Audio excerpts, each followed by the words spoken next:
Hey guys, it's Perry Angela Wickham of BluebonnetLove.com, and of course, I got my shotgun buddy, Kathy Alba, and we apologize for the technical difficulties we had this evening trying to do our latest Bluebonnet Bloom status update, but we would have blown your eardrums out. We had a little bit of looping problem going on with the sound. One laptop didn't come on. Yeah, no, we didn't have our act together. So I am in Texas now. I am at Kathy's house in San Antonio, and we plan on tomorrow hitting the road. We think. We're hoping. I don't think it's going to be early, but we're going to hit the road and go southwest of San Antonio towards Castroville, Hondo, Divine, Natalia, Somerset, and Poteet. I have a feeling we're not going to go that far because we're going to be shooting photographs. But we promised you guys tonight that we would do an update on Brenham Bluebonnets, which we all know are famous in the state of Texas for their bluebonnets. And so we're going to try to make it quick. But as soon as we said that, now it's going to be one of our longer runs. But I don't think so because we have no pictures to share tonight. Unfortunately, we had technical difficulties. So. Yeah. Plus reports are still just coming in and we're just beginning to hit the road. So there'll be more once we get out there to see what's actually. Yeah. So what I can do is take everyone to the website and show you the map. Right now we would say that Brenham Bluebonnets are kind of on a mixed status. There is blooming going on out there. And one thing that's definitely happening this year, and Kathy would agree because she was reading the reports as well, that Indian paintbrush is making a showing, a big showing through, I'm going to say throughout the state, from probably Waco, a line at Waco going east to west and everything south of that. Indian paintbrush is definitely making a showing this year. So for that classic Wildflower Fiesta combination that I love the most, which is Texas Bluebonnets and Indian paintbrush, they're going to be out there in full force this weekend. So for Brenham, we're going to put its status at still a little bit early. In fact, the Brenham Visitor Center has only made about 2 different posts on their website, and it just kind of sounds like there's smatterings of things going on, right? And those reports pretty much came in today, so I'd say they've got, what they say, about a week and a half. Yeah, probably another week and a half to 2 weeks. But if you have to get out there this weekend, which begins tomorrow, today is March 18th, 2016. It's about 9 o'clock, 10 o'clock at night. I don't know. Oh, it's 9:15. So if you need to get out there, because it's the only time you have free, you will see blooms. Will they be at their glory? No, they won't be at their glory. So it's still just a little bit early. So what we'll do is we're going to bring up the website and show you guys a map, kind of talk about different areas that have come into bloom in past seasons. And then what we're seeing currently from visitors, from Facebook followers who've put reports out as well. And then from the visitor center, just kind of give you guys an idea. And hopefully that'll wrap it up. We can have this video out. And then, like we said, sometime tomorrow, we're going to hit the road. And then we hope to give you kind of like a daily to every other day update of our Bluebonnet frolics and what we're seeing out on the road. Also, once we hit the roads, that's when we actually start hitting Instagram really hard.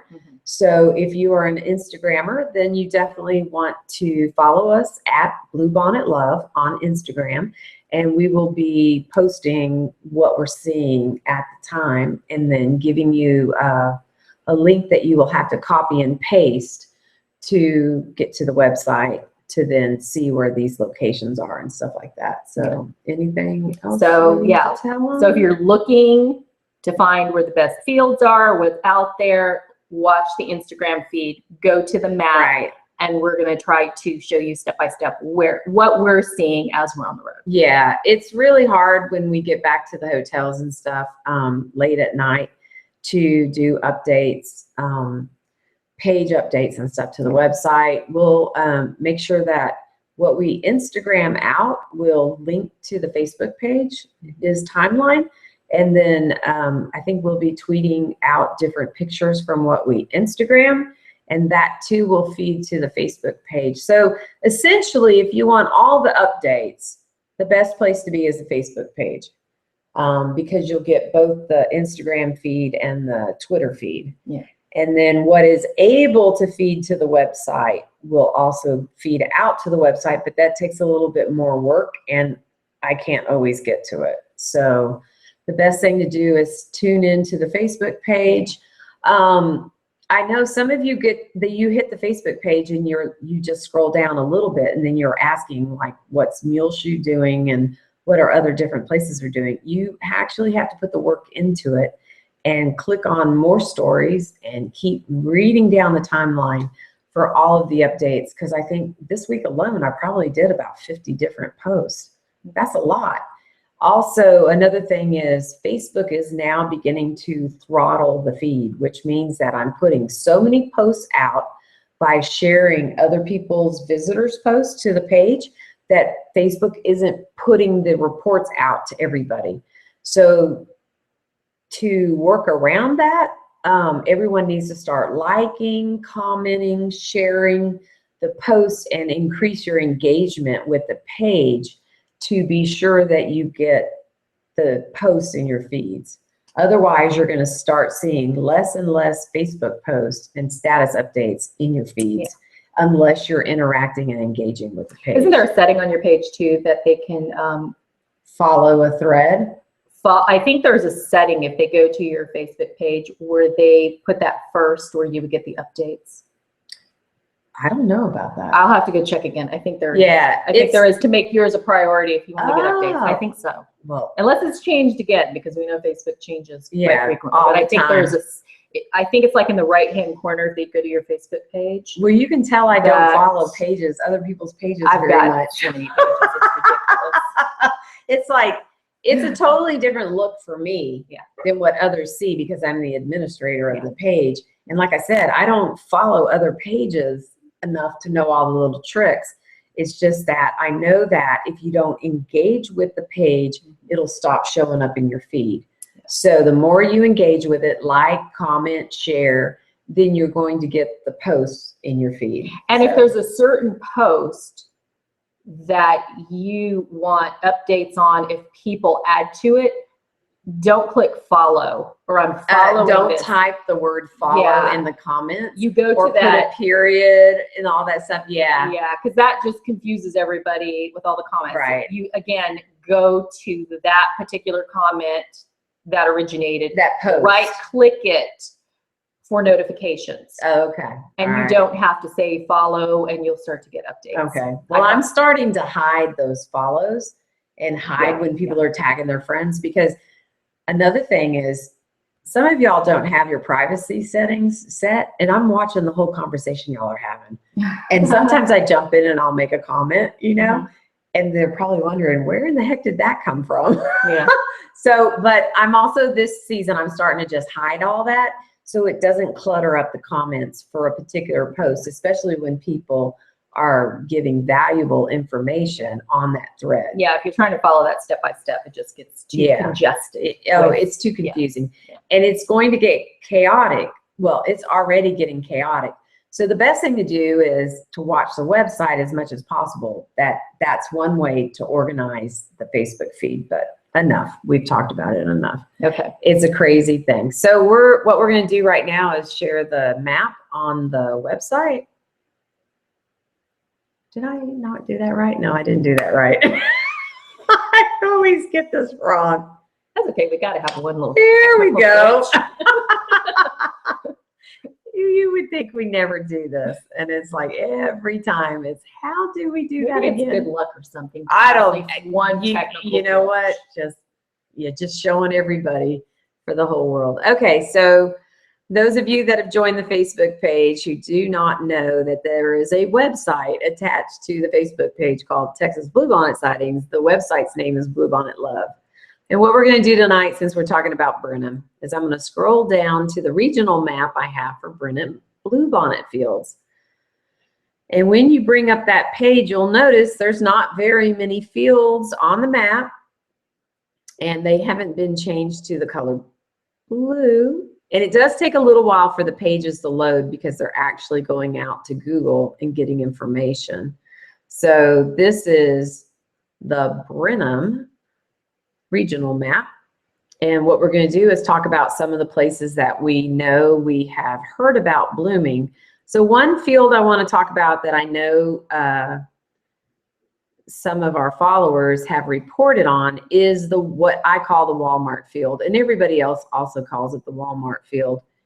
And it is located in Brenham. It is a kid-friendly field, and people are beginning to say that it's blooming pretty nice.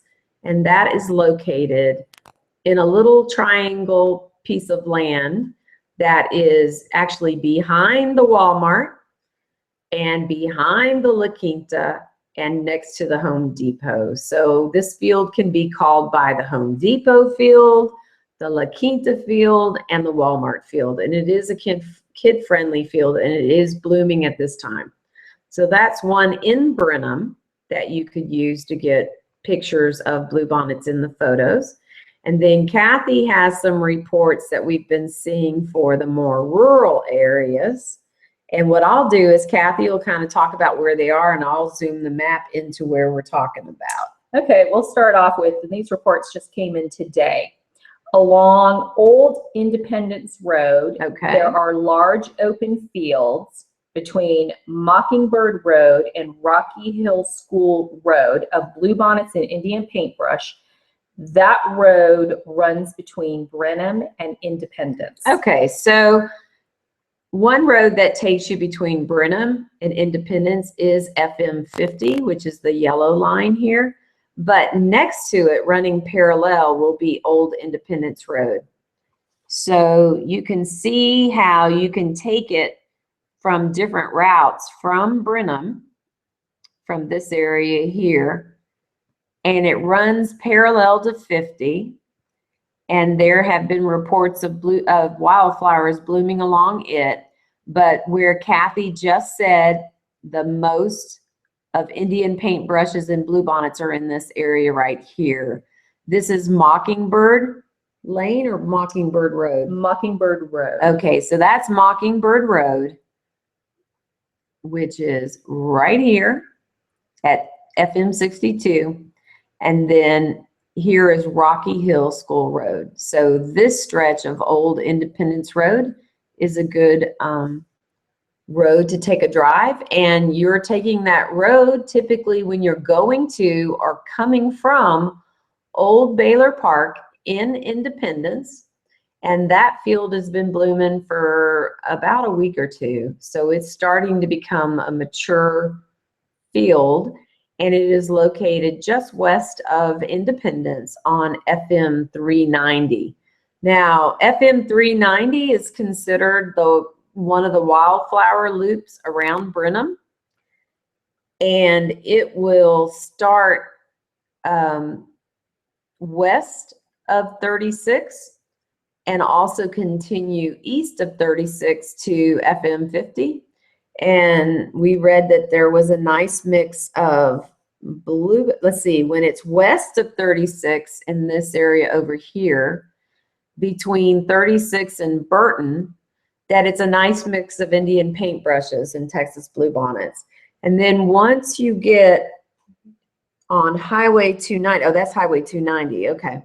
So this area of 390, like we said, is a mix of bluebonnets and Indian paintbrushes.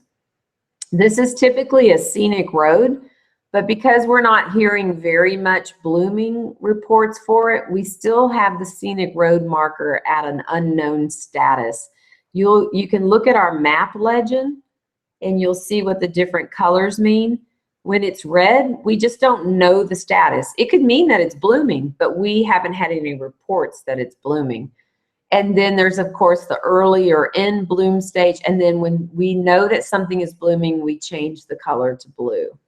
So that's kind of the different, what the markers mean. And when you see two little kids on the marker, that means it's kid friendly. If you see just a flower, we do not consider that field to be kid friendly. We just consider it a drive-by or a field more for adults to get out and enjoy because it's near high-speed traffic or on a very busy road as well. We had some early reports of Washington on the Brazos State Park blooming. I haven't seen any pictures of the blooms being a really nice field, so I have not changed the color to blue. And then also the Whitehall field, which is located over here, I heard not very encouraging reports for that. But I don't know whether or not the person actually got out of the car and looked for plants on the ground, or if they just drove by and were looking for blooms and had not seen blooms at that time. So, and what other areas do you have? Let's see, Highway 290?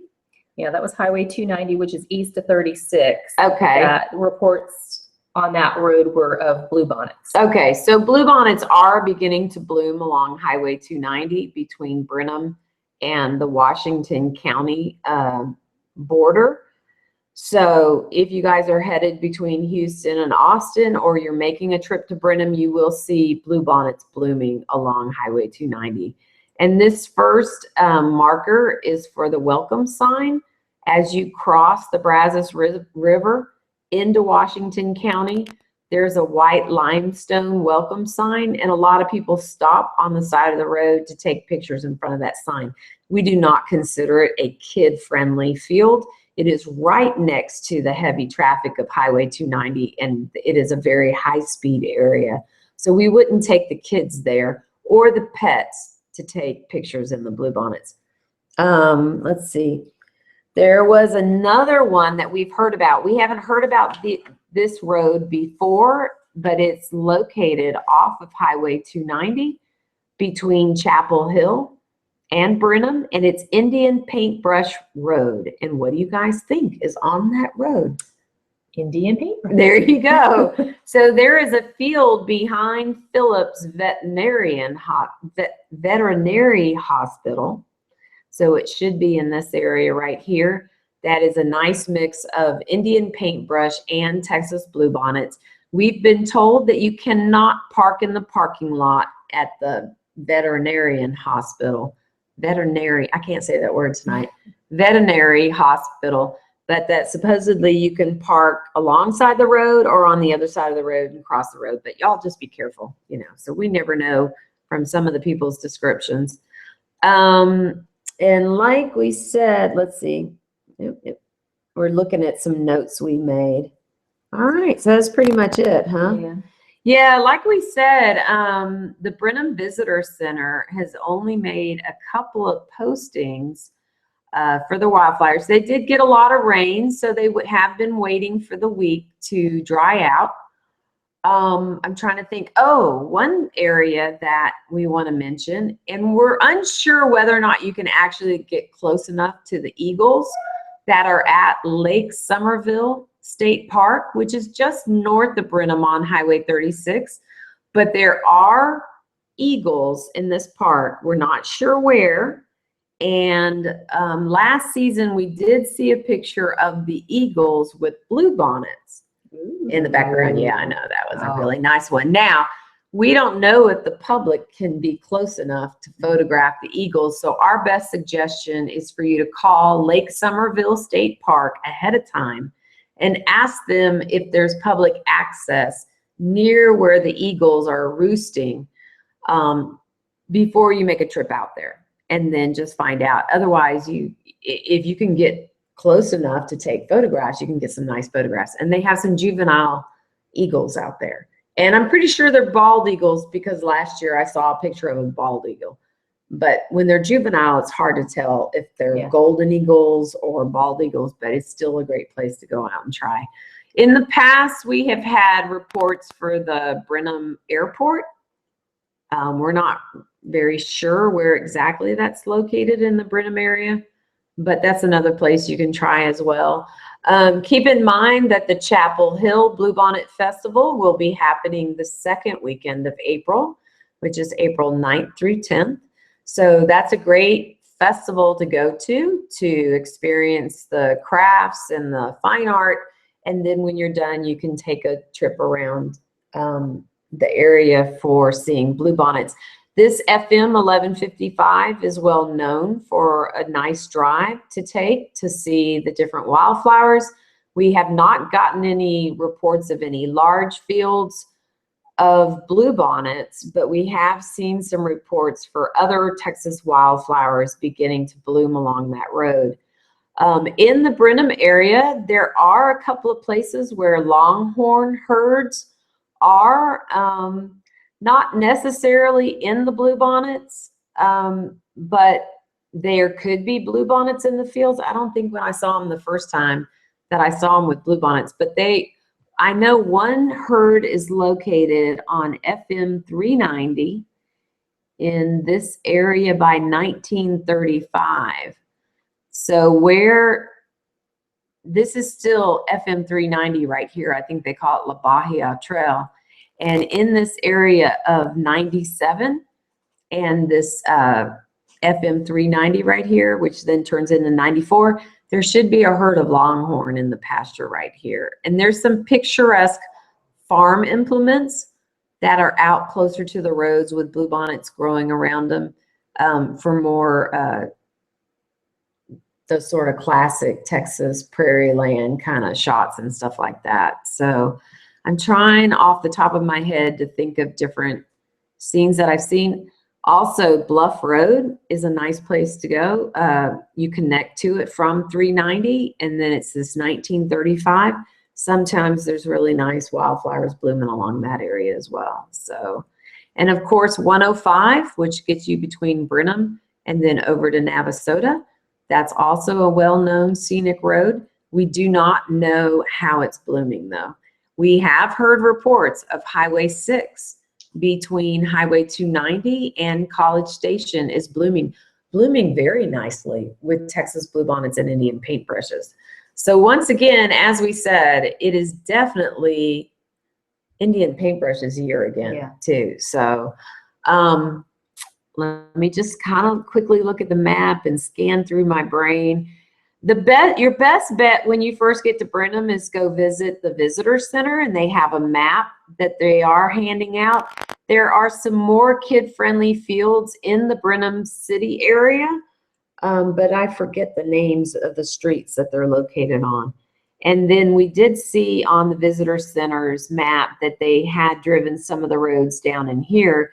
So it's always best to just, turn down a country road and see what you see, Sometimes the best surprises are just going down random roads. You never know what you come upon. Exactly, exactly. So our best advice for you guys, we're actually switching to come back on screen. There we go. I don't think I said this at the beginning of the video, but yeah, it's official. The 2016 Texas bluebonnet season has started. Right after we aired our last update Saturday night, the next morning on Sunday, there were reports coming in like that of different fields and stuff. So yes, I have begun getting reports of fields, but where I've gotten the reports from is the area east of I-35 and north of Interstate 10. So there is an area of Texas that I call the Bluebonnet Triangle. DFW is up at the top. Let me see if I can think about and then Houston is over, Houston's over here for the people watching. This is trying to do everything backwards. So Houston in this bottom of the corner, and then San Antonio in this bottom of the corner. So in the middle of this triangle is what is blooming now. And guys, it is blooming all at once, all over the state. There will not be a south to north progression. Ennis, the status for Ennis is still early. They are beginning to have some small smatterings of blooms, but it is not time to get in the car, go to Ennis. For areas south, I would say the Brenham,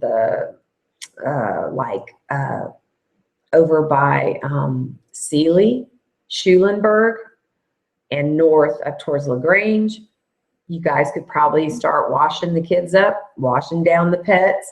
get them in the car and go on out and start getting some nice bluebonnet pictures. Is it glory time yet? I don't think so. I still think we're a week and a half off from glory team. We will be hitting the road tomorrow, going southwest of San Antonio to check out that area. We'll report back to you guys while we're on the road. It's easier for us to make a video while we're driving somewhere than it is for us to make it at the end of the day when we're exhausted. And then we're going to look at the situation a little bit more closely and decide when we're going to start going into the Texas Hill Country. Check that out. Austin, y'all are blooming. Yeah. Austin, Georgetown. I have not heard anything about Old Settlers Park and Round Rock. Those of you that are in North Austin, Cedar Park, Leander area, the Brushy Creek Lake Park, it got flooded last spring, and then I think it was flooded earlier this year or a couple of months ago. They do have bluebonnets, but nothing like they have in the past with the field. I think any rosettes that had been out have been rotted by the flooding. So there's just blooms along the trail, the bike trail that's out there.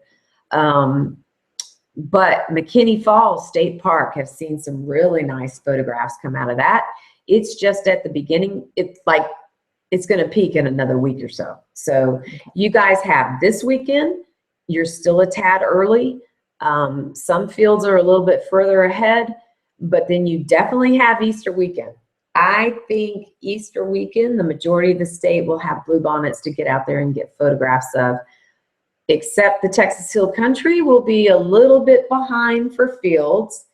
The roadsides are beginning to bloom, but we have not gotten any reports on large expanses of roads pretty much filled to the gills with bluebonnets yet. So we'll be going into the Hill Country definitely after Easter, when everyone who has scouted the area thinks that that's when the fields will start coming in. If not, the roadsides will be mature.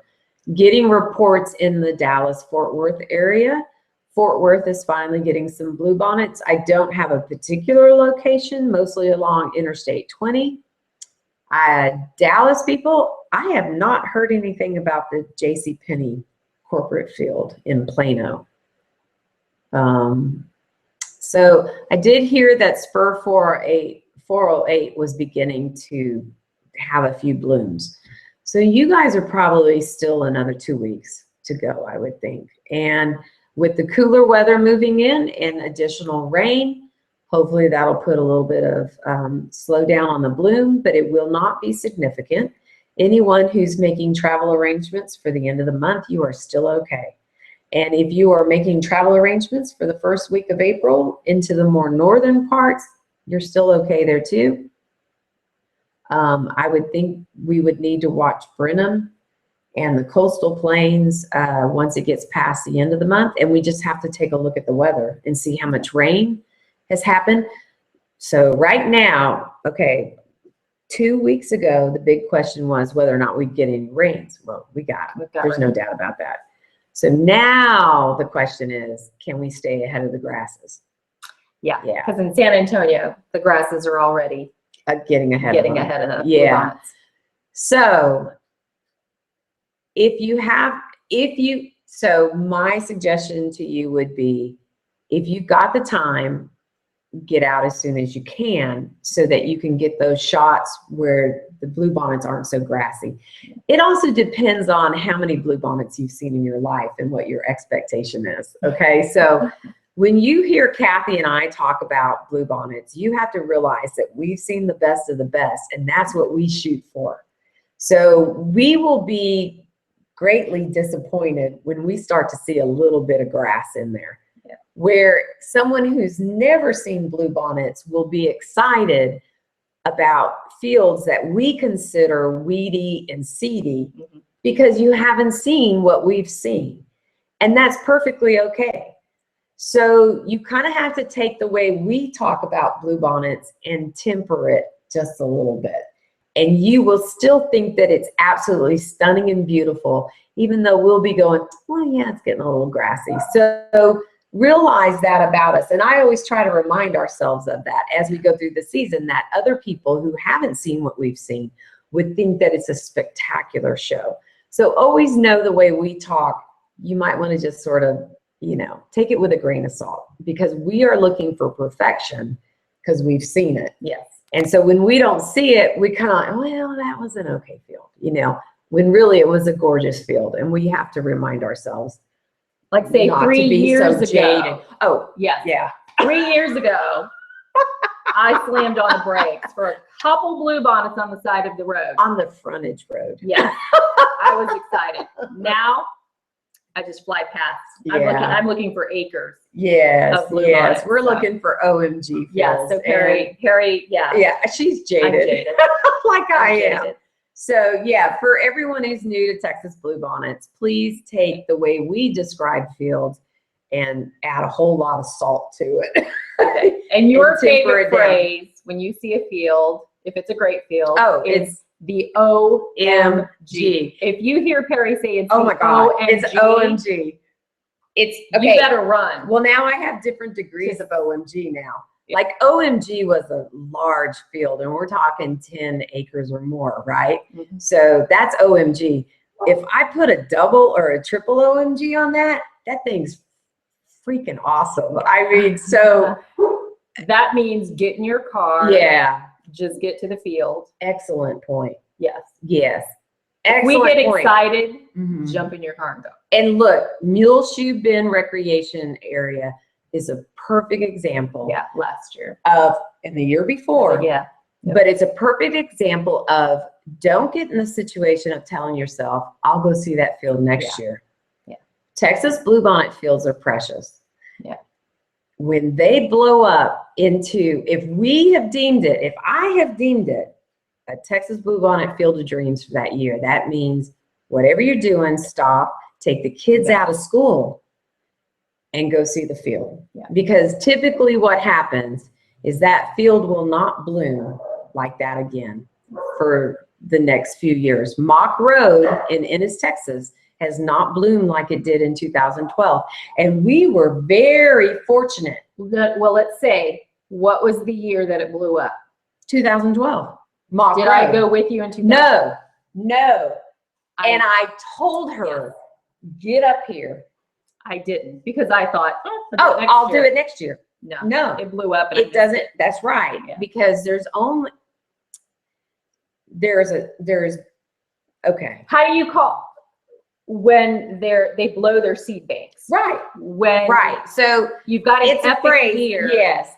You just have all the combinations that are, it's like a perfect storm.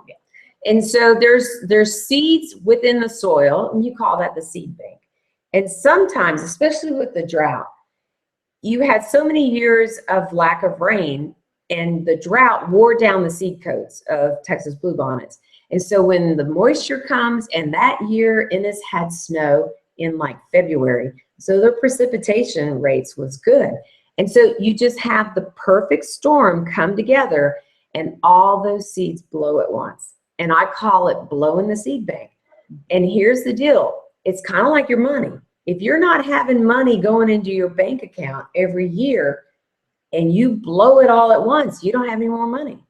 Now, and there's a whole bunch of other things going on with bluebonnets, with the bees and the pollinators and bee colony collapse and all that stuff. We don't really know if, and then, you know, we're blooming earlier and earlier every year. So there's no hard science yet, but there's a possibility that the bluebonnet fields could just be blowing their seed banks, and we aren't producing enough seeds to replenish that seed bank. So the Mock Road, I told her, I said, Kathy, you got to get up here. You got to get up here. She's like, oh no, I'll go next year. And blown up since. We were fortunate Muleshoe blew up like it did 2 years in a row. Yeah. But here's the thing about Muleshoe. Those bluebonnet seeds, I would have to call LCRA, the Lower Colorado River Authority, and ask them, when was the last time that land was not underwater? Yeah, I'm really curious. And I have a feeling we haven't had that bad of a drought. Now, we had a few droughts since I've lived in Texas, but we haven't had anything that bad. I have a feeling those bluebonnets had not seen the light of day since the dams were built in the 50s and 60s. So those seeds, in theory, have been laying underwater for 50 and 60 years. We had the drought, the lake levels went down, the Colorado River levels went down. I mean, come on, there were boat docks sitting on the ground out there. It was bad. We flew over. Yeah. Mule shoes. Oh yeah. We went right over in an ultralight over the Colorado River, and all those boat docks were all the way down on the ground. So because the water for all those years wore down those seed coats, all those seeds blew at one time. And they did it for 2 years in a row. And that's fabulous. The amazing thing. Now, looking back to have been able to witness that and photograph it. And the fact that it was on public land. Yeah. See, Mock Road was on private land, so all you could do was stand in the fence. Yeah, mule shoe, you could take your family. There were dirt roads between the fields that you could go in and commune with. It was beautiful. Well, now the rains have returned and the drought, we're coming out of the drought, lake levels are rising, and that land is now at the normal water level, which means it's underwater. It is not flooded. Right. They're at their normal levels. It's not a temporary flood. So the whole point of this whole story is that if we come across something, and I call it that year's Texas Bluebonnet Field of Dreams, it means odds are I haven't seen anything like that all season, much less in my lifetime. And if you hear me call a field that, you got to get out there and see it then. Yeah. Because there are so many people on the Facebook page saying, how's Muleshoe doing? It's underwater, folks. And they're like, oh my God, I missed it last year. I can't believe I missed it. But that's what makes them more precious. Yeah. Because they should be coming around. And for people that are traveling from out of state. Oh yeah. And this is one thing. For people that are traveling out of state that want to know, okay, where exactly, please tell me where the flowers are. They're wildflowers. They don't bloom in the same place every year. Yeah. That's why we're on the road for literally 8 hours a day looking for them.